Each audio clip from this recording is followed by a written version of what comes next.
Celebration. We're going to the next step here. Thank you all for coming. We appreciate you being here and we welcome you to the Hatchery. My name is Brad McConnell. I'm the CEO of Allies for Community Business, one of the two nonprofits who put together this building along with our partner ICNC.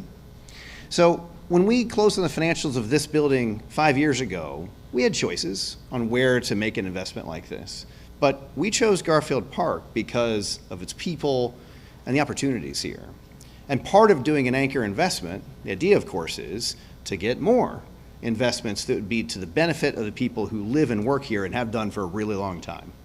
So today is another step towards seeing that happen, and then we're going to see more, and we're going to see more and more after that. But we're really pleased to be just some small part of what comes after us today with the developments that we're here to talk about. So we've got a few people who are going to describe all of that as part of this celebration, the next of which is Alderman Irvin, please.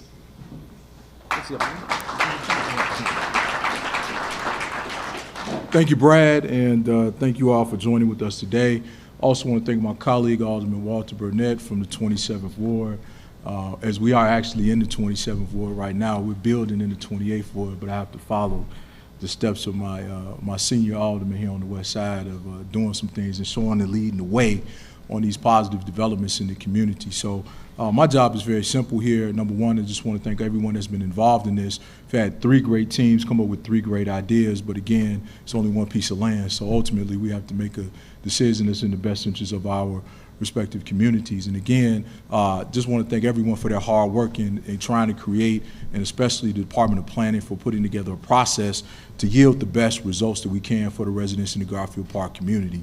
So I want to thank Commissioner Cox and his team for the work that they've done, and look forward to working with the winning development team. Without further ado, I want to bring our mayor up, who as a part of the Invest Southwest, and from a story perspective, wasn't a fan of Invest Southwest because this very community, the community of Garfield Park, was not included. But I will say this, the things that have come out of the Invest Southwest program have given great benefits to the community of Garfield Park, as we'll see today, and some further developments along the Madison-Pulaski corridor. So I want to thank the mayor for her efforts and thank Commissioner Cox for her efforts in seeing the value and the things that are being needed to be brought to the community here in the Garfield Park. So without further ado, our Mayor Lori Lightfoot.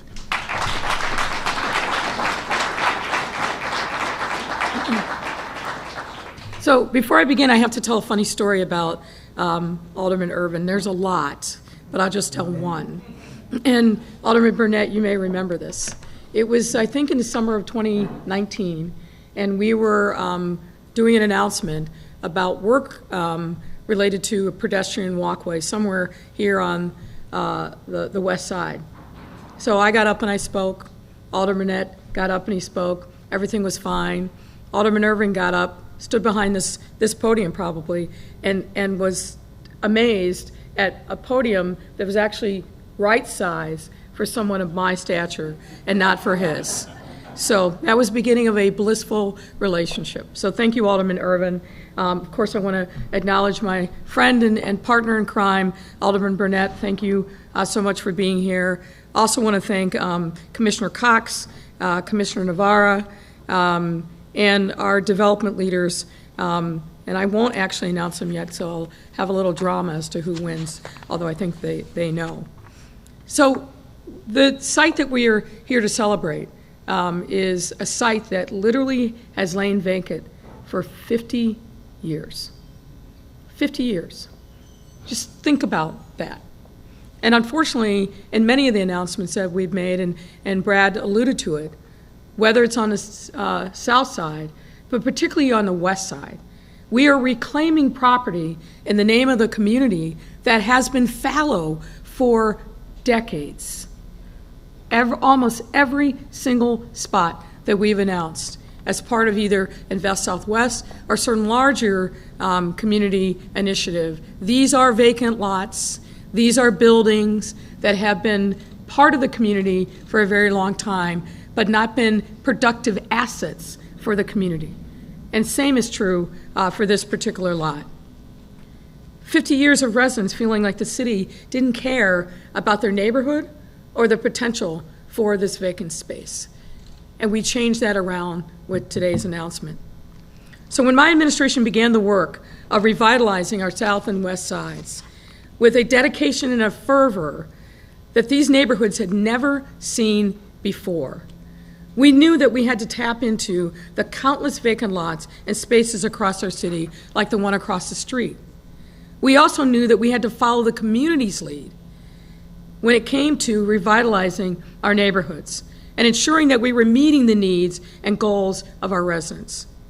Across DPD's active planning initiatives, we are identifying vacancies and tapping into community members to show us the best way forward for their neighborhoods and untap the potential that has been locked up for way too long. So DPD's request for qualifications for this particular site is yet another demonstration of our citywide commitment to including and empowering local leaders, businesses, and residents in our work to foster neighborhood investments. In August of 2022, DPD issued an RFQ seeking proposals to redevelop the vacant land at Lake Street and Kedzie, right across the street. DPD knew that this area in East Garfield Park needed more mixed-use developments, transit-oriented developments, more housing options, and neighborhood amenities such as retail and dining options. The RFQ attracted more than 30 responses from developers and designers who could address the community's needs, and the respondents were formed into development teams that were shortlisted last year to 3 finalists. Each of the finalist proposals were evaluated for their ability to build community wealth, meet community needs, and for their feasibility, all important criteria. So today, we are proud to announce that the project created by the Michaels Organization, KMW Communities, and True Delta Real Estate was selected as the winner of this site. And you can clap for that.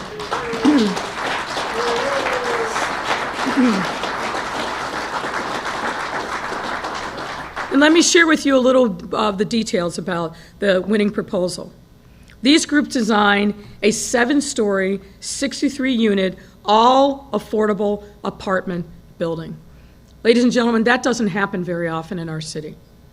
Called Hub 32, the new building will include 1, 2, and 3-bedroom apartments. Also doesn't happen nearly enough to make sure that families can stay in communities as the fortunes of the surrounding neighborhood rise.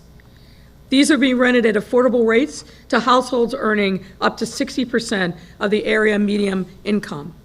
That amenity alone is a game changer for working residents and families of this community who now have 63 more affordable housing units that they can access. Affordable housing lifts the burden of rent off of one's shoulders, enabling them to fully focus on their health, their work, their families, and other priorities. Any investment in affordable housing are direct investment in our residents' quality of life.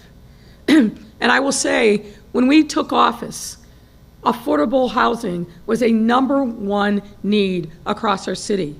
By many estimates, we were down about 120,000 affordable units. Now, we haven't solved that problem in 4 short years, but I will tell you, I am proud to say, and led by the leadership of Commissioner Navarro and her team at the Department of Housing, we've taken big strides in the right direction. We have, I think, by last count, about 20,000 new units of affordable housing that we brought online. That's a big deal.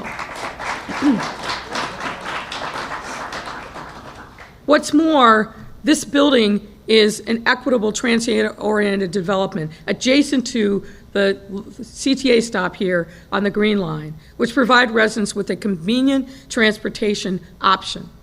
Residents of Hub 32 will be able to take a short walk to the Green Line and travel to the Loop and beyond and back again with ease and, importantly, affordability. Transit-oriented developments can create a variety of community benefits, such as increased transit ridership and walkability in a community. Furthermore, it can reduce traffic congestion and greenhouse gas emissions, promoting public health and sustainability in a community. And not only is this building closely located to transit, but this development brings new dining options to the community as well, another thing that I know is needed and important in this East Garfield Park neighborhood. In the 5,600 square feet of ground retail space, the first floor tenants are expected to include Jerky Jerk Caribbean Restaurant and Viet 5 Coffee, as well as a public plaza for outdoor dining and for community gathering. All in all, this is an exciting new development for East Garfield Park and the residents who call it home. DPD plans to ensure more RFQs in the future, targeting additional city-owned lands at the intersection of the northeast and northwest corners. We've already seen the potential and power of how these developments can revitalize communities. We're now standing in what was once a vacant city lot that was redeveloped into this $34 million food incubator that we know as the Hatchery. And we expect construction to begin on this latest development later this year. So I won't be here, but you will be. Hold all of us accountable and make sure that it gets done. So East Garfield Park residents, keep an eye out for the cranes in the sky in your community. I want to thank all of the 2022 RFQ respondents, especially the winners, for their hard work and vision to revitalize the communities. If you saw the list of names of people that were up here, these are folks that are doing incredible work all across our city. So while we have selected one winning team, these are teams that are deeply committed to equity and inclusion and making sure that communities are revitalized. So we look to see them in other projects that are going to come online in future time. Now, before I yield my time and call up Commissioner Cox, I want to briefly address, unfortunately, the tragedy that's unfolded in Nashville, Tennessee. I read one headline as I was coming here about parents queuing up at a place to find their children as they were coming out of the school and led another tragedy. Unfortunately, in this country, we've become very good at responding to mass shootings that take the lives of way too many, and particularly our children, when it comes to schools. But what we have not become good at yet is solving the problem once and for all. We all know this, unfortunately, because we experience this on too regular basis here in Chicago. There are too many weapons of war in the hands of people who have no business owning them.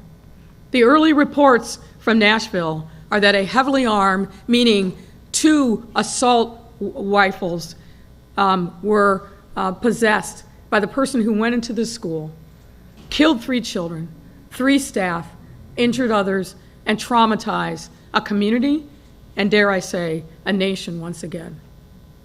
If we continue to tolerate this, meaning not having common sense gun control, allowing manufacturers to escape all responsibility for the harm that is visited upon communities like ours all across this country from gun violence, because they're producing weapons of war to sell to average residents who have no business possessing these kinds of dangerous firearms. If we continue to be silent and not demand more, this won't be the last time that someone stands behind a podium to send thoughts and prayers to a community that is once again suffering. In the city of Chicago, we know all too well what tragedy can come from weapons being in the hands of people who shouldn't have them, and particularly our young people. Folks, we can't be bystanders in the face of this kind of violence. We've got to stand up, and we've got to demand more of every elected official up and down the food chain, particularly our federal elected officials. Something has to be done to stop this carnage and this madness. We have a growing community of survivors and victims who bear with them lifelong trauma because we have lacked the political will as a people to say, in our time, this must end. Something must be done. Something must be done. But it's got to be within each of us, in our hearts and in our minds, to decide that we're going to take action and not just stand by, not just offer hearts and prayers, thoughts and prayers, but to do something in concrete, tangible terms to stop the madness of gun violence in our country. And it starts with, frankly, holding these manufacturers accountable for the harm that they are doing and making profits off of the blood that flows in our streets. Obviously, I feel very strongly about this. It's another set of families that are going to be mourning for the rest of their lives. We are better than this. And importantly, we have to be better than this. So I hope that all of our consciousness are pricked and that we are going to do something concrete today, each of us, in our own way, to say, I'm not going to be a bystander. I'm not going to watch this happen, and I'm not going to tolerate this happening one more day to people in this country or in our community. With that, I bring up Commissioner Cox.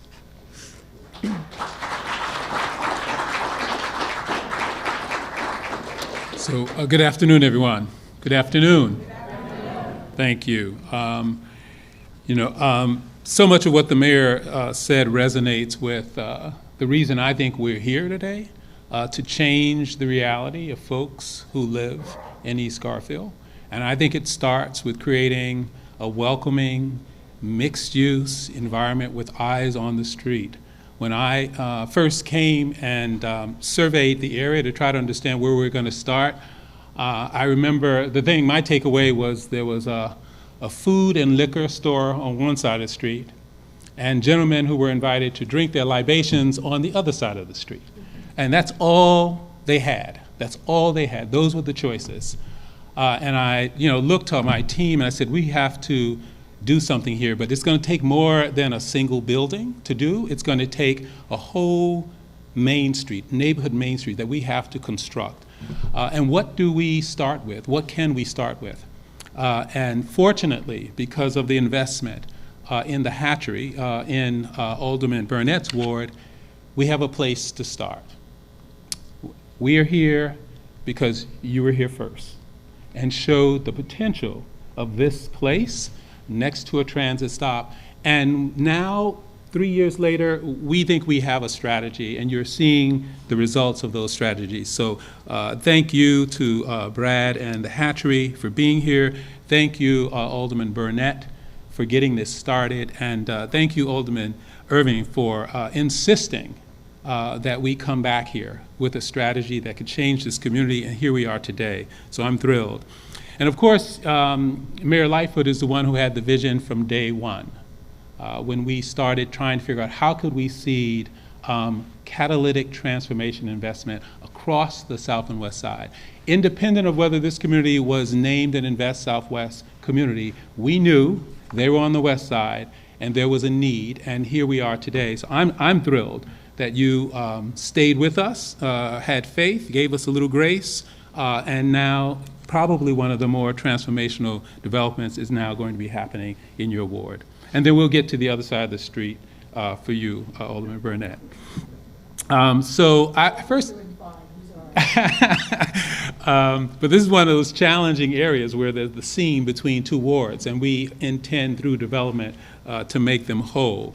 I also want to thank the community members who stayed with us. We didn't have the infrastructure that we had in some of the other communities, but they mounted their own to follow this development from each of its phases. We also learned a little bit about how to incorporate community evaluators into the deliberative process. And so I want to thank those community evaluators who reviewed all the material, reviewed all the surveys, and as a result, something that doesn't always happen, we had absolute consensus across all aspects of this project, from the community surveys to the community evaluators to the aldermanic presence and so forth. So that's what happens when you allow communities in on the process, and we're very proud that we were able to do that.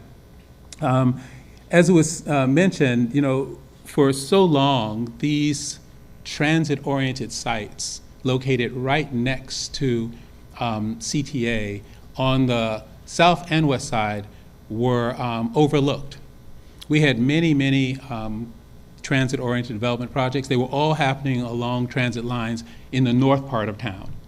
And it's through the Connected Community Ordinance that we wrote together with Commissioner Navarra and her team and Elevated Chicago. We came up with a Connected Community Ordinance that puts the E, equity, in front of TOD.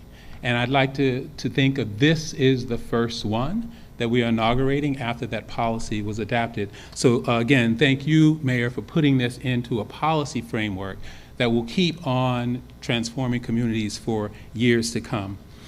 So one of the things that we enjoyed about this process was it was very different than the first 12 RFPs we put out. They were requests for proposals. In this particular case, we shifted the strategy to try to remove what we felt was the last barrier to having broad participation in the process. We decided to put out a request for qualifications. Separately for developers, were you qualified to do a project like this? Could you form a joint venture? And a request for designers. And then after those two teams were shortlisted, we asked them to form a team. And we gave them, through the support of the Chicago Community Trust, a $25,000 stipend. And we said, now go off and, with the input of community, make a proposal. And so what you're seeing is a level of quality across these three teams that has been unparalleled. And so I was very intentional that I wanted what I think are rising stars in development in Chicago to be at this announcement. The Citizens Building a Better Community, or otherwise CBBC. I think this group came together specifically around the Kedzie Lake opportunity. This is probably their biggest, most complex project. This group of entrepreneurs, they were doing single-family infill housing. And today they are participating in what has been an extraordinary growth. And I say they are a team to watch. They will be back again and again and again as we begin to build the strategies on the south and west side. So I just want to thank them for their participation and the team that they put together. The other team that came in was Evergreen Imagine, and this group continues to produce amazing results across the city. They were our first to break ground on 2 buildings in Auburn Gresham, and we thank them for that work. It's I see David Block and Tori Barrett make up that team. You're seeing their work working together with an architect, Loha. And so once again, these are folks whose trajectory in terms of building the south and west side have changed. They are going to be in this business for the very long haul. And then the last team, the winning team, which is made up of Michaels, KMW, and True Delta. You're seeing their work on the screen, Hub 32. This was really an extraordinary proposal that, as I said, engendered consensus across all of the evaluative tools that we had. What was particularly striking was their ability to kind of build from the assets that were already there. That the restaurants that will be incubated here at the hatchery will have a place to go, multiple places to go, right across the street to start the restaurant row on Kedzie. The upper level courtyard, they kind of channeled Chicago's courtyard model, raised it up a level and made it an amenity for the residents who will live there, breaking the paradigm of the double-loaded corridor. And so we really appreciated their willingness to channel Chicago, produce something that, quite frankly, we have yet to see here in Chicago. done in this way. And I've gotten immense pleasure out of reading some of the blogs that says market rate housing have got some competition now, and it's affordable housing in Chicago. And the idea that people are looking at affordable housing in Chicago is now the model of the best housing in Chicago. We've come a long way, folks.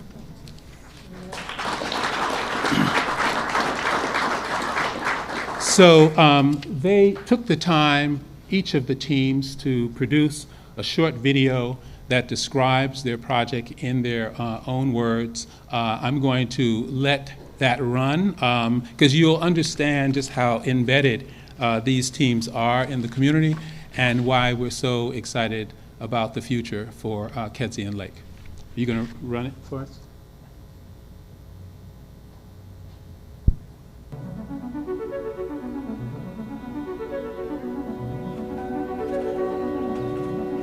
Growing up in Garfield Park in the 80s and early 90s, what I did notice, the amount of people there and the amount of pride, the amount of culture. The neighborhood was packed, and as buildings were demolished, the culture kind of changed in a sense where people was unsure about the future of Garfield Park. But the ones that stayed had such pride in. There is no small grocer where you can pick up rice or bread or milk. I live within walking distance of this site. I know what's there. That's nothing. Hub 32 would be a table setter for the development around the neighborhood. This is just not about a building. It's more about a process of change.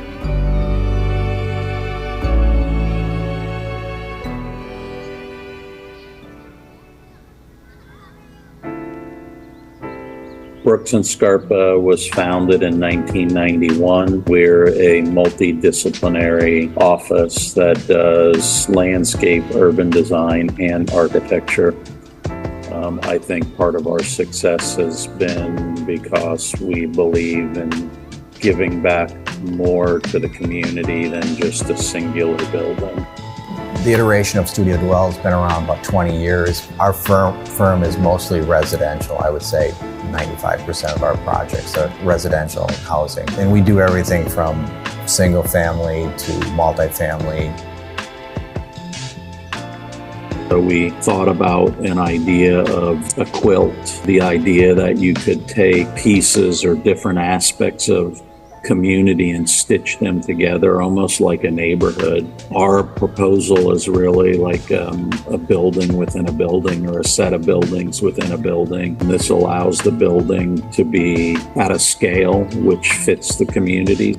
The parts we were looking at is, so we were looking at some old Chicago models of the courtyard building. And so where it's a large lot and there's a lot of units, but you split it apart and you create this green space on the inside. That allows us to maximize daylight and views to all the units while providing a great common open space.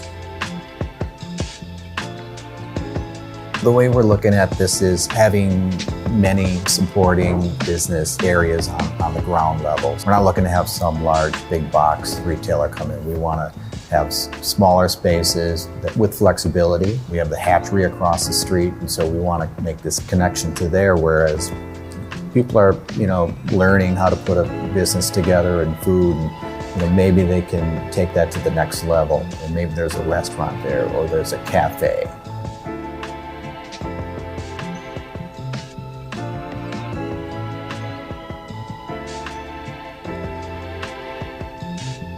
Michael's a 50-year-old affordable housing developer. He's got offices in DC, Atlanta, Chicago, Los Angeles, Hawaii. Our headquarters is Camden, New Jersey, just outside of Philadelphia. We've been in Chicago for about 20 years. So we built about 2,000 apartments in about 20 developments all across the city of Chicago. And they range from mixed income to mixed use to SRO, historic preservation, real wide gamut of housing. KMW was created in 2009. It was kind of born out of the financial crisis. Background was in finance economics, and then we led us to new construction, high-end market rate homes. And after the financial crisis, we were kind of recruited by the city to kind of help with the neighborhood stabilization program. So during that effort, we created a couple hundred affordable homes, and our approach was we want to take our market rate home experience to the affordable realm. Delta is the real estate investment arm of Nation Builders Construction Group. We do construction management, we do general contracting in the commercial space. I've been working closely with at-risk and ex-offender populations for the longest. This idea of True Delta is just another continuation, this mission for us to be able to make sure that people who didn't always have the most opportunity, that they have more opportunity in the neighborhoods that they live in.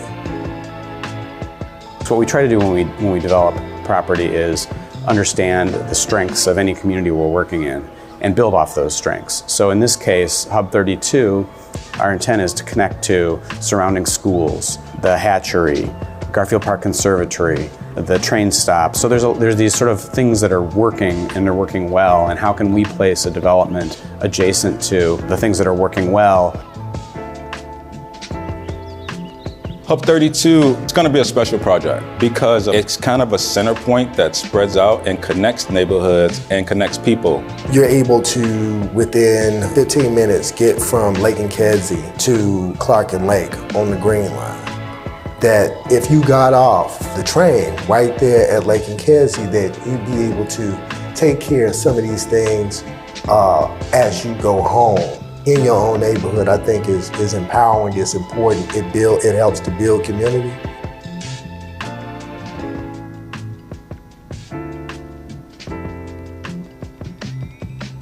So when we talk about community wealth building, right, a lot of people really don't understand what that means, right? It means like how's the community actually going to benefit monetarily, right? And when I say that, meaning like, how do they have ownership? It's really about figuring out how we plug neighborhood residents into the construction process. And usually we average between 10 and 15 new hires on a project. And quite often that means getting people sponsored into union positions, which can mean a career more than just a job.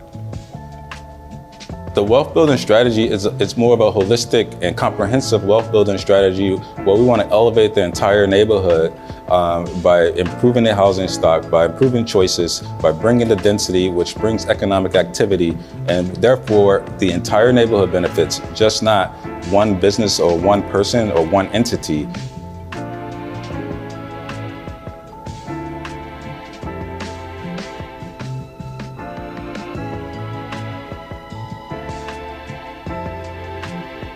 This is just not about a building, it's more about a process of change.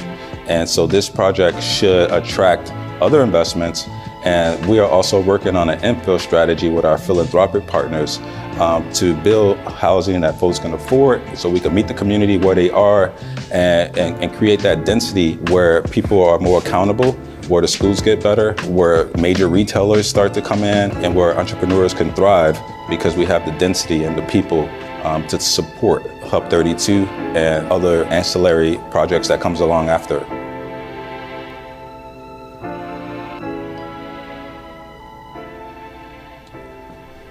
So there you have it. Can we give them a round of applause?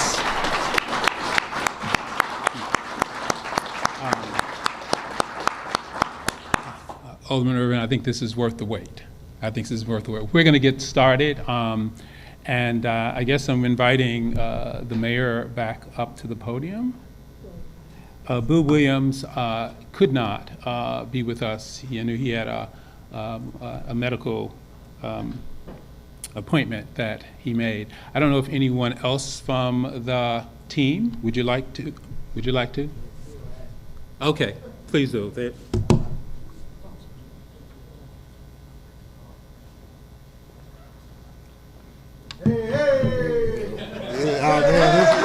fun. Appreciate that.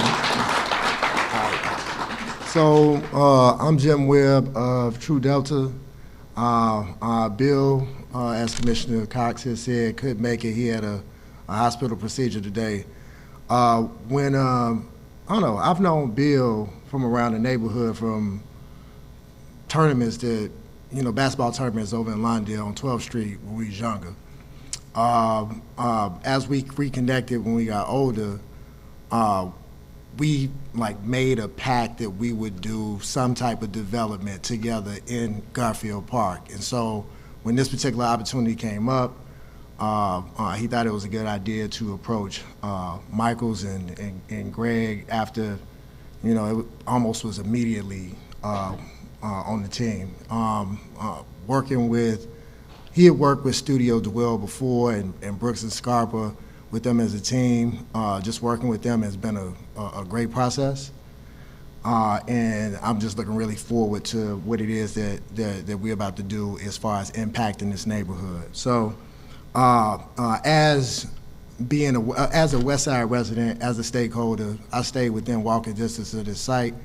A lot of people that's in this room are like my village, and we are one village working on both sides of this park to make real change. And so with that being said, just shouting out some of the people that's in this village, right? And everybody is here is like, everybody know each other. So we I always still call it Axiom, but Allies for Community Business, the Hatchery, GPCC, Garfield Park, CDC, of course the Garfield Park Right to Wellness Collaborative, MAAFA, BK. Man, I know I'm leaving a lot of people off, but we all one squad. So that being said, I'm just proud to be part of this village. All right.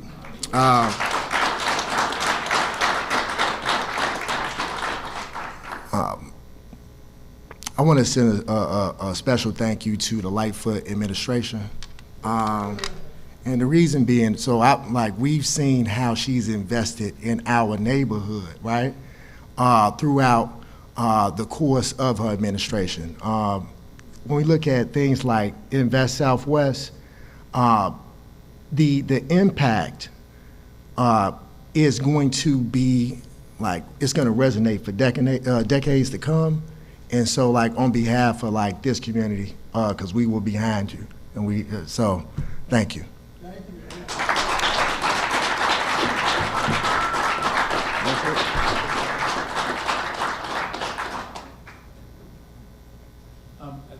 I think that ends our formal program, and I want to thank you again for coming out and celebrating all these amazing teams that formed, and to hear these stories. This is what it means to build capacity within our own community to the very, very highest level. So I look forward to breaking the ground and then cutting the ribbon, and we will all be there.